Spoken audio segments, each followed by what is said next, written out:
Ibu, bapak, saudari, saudara, rekan-rekan muda, dan adik-adik sekalian yang terkasih, dimanapun kalian berada, bertemu kembali dengan saya Romo Tino SSCC di dalam catatan pesiarah.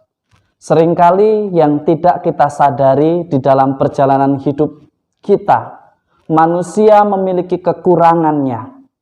Tetapi seringkali yang terjadi kita justru mengandalkan manusia dan bukan dia sang pemilik kehidupan kita. Beranikah kita sebagai orang beriman senantiasa menjadikan Tuhan andalan hidup di dalam persiaran hidup kita? Sebelum kita mendengarkan permenungan dari catatan pesiarah, marilah kita membuat tanda kemenangan Kristus. Dalam nama Bapa dan Putera dan Roh Kudus. Amin. Ya Allah, kami bersyukur karena melalui Yesus Kristus Putramu, Engkau telah menyampaikan sabda bahagia kepada kami yang miskin dan lemah ini.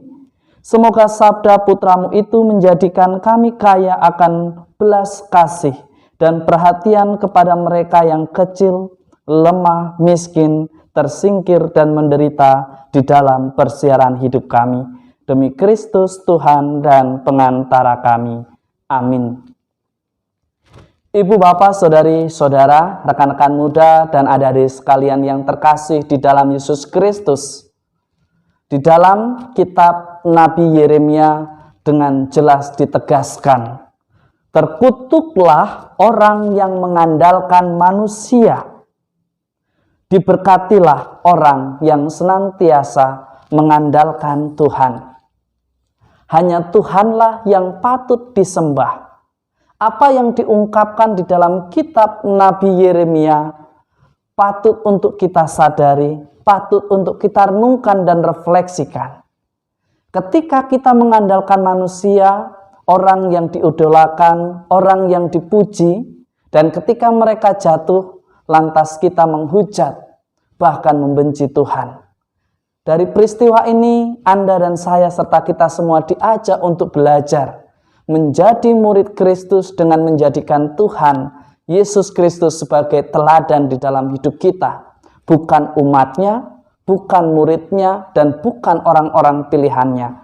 Tetapi cara hidup Tuhan yang senantiasa sempurna di hadapan Allah Bapa. Kita pun anak-anaknya, kita pun sudah diangkat menjadi murid-muridnya. Maka kita mestinya setiap hari memperbaharui diri untuk senantiasa menjadi pribadi sebagaimana yang Tuhan kehendaki. Maka betullah dan akan menjadi teristimewa ketika kita menghayati dan menghargai betul akan arti penting iman kita di dalam misteri Paskah. Semuanya terungkap, tersingkap di sana, di mana cinta kasih Allah sungguh hadir nyata di dalam misteri tersebut. Di dalam pribadi Yesus yang hadir ke tengah-tengah kita, wafat dan pada hari ketiga dibangkitkan menjadi bukti iman dan pegangan hidup kita bahwa ada kebangkitan setelah kematian.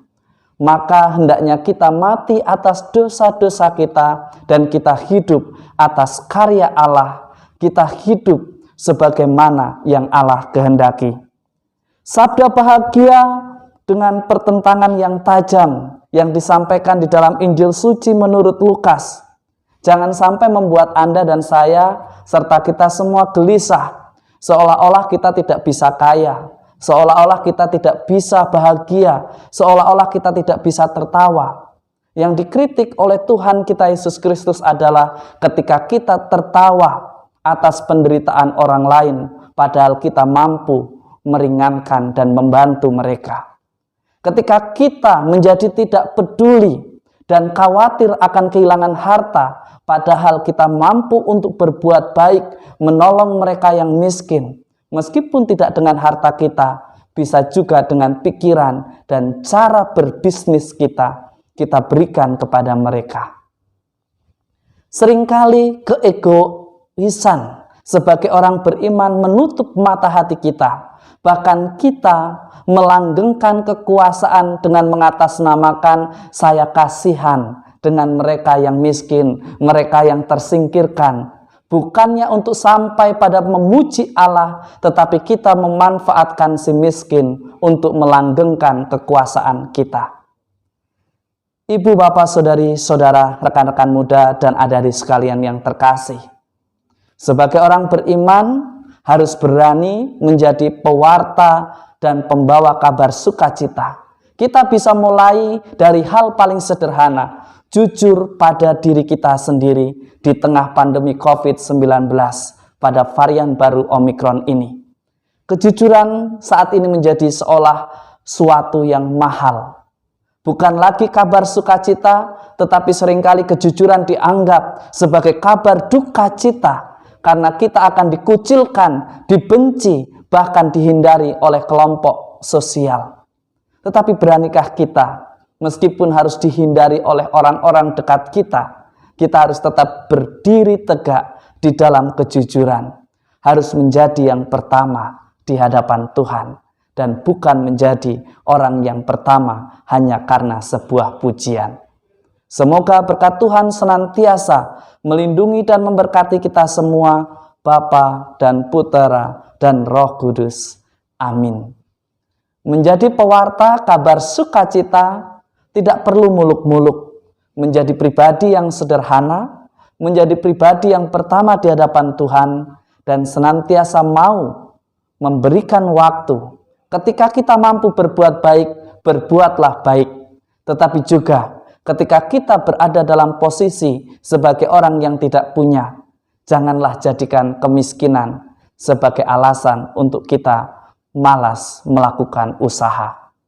Semoga berkat Tuhan senantiasa melindungi dan memberkati kita dan membuat kita menjadi pewarta kabar sukacita yang sesungguhnya. Tuhan memberkati. Amin.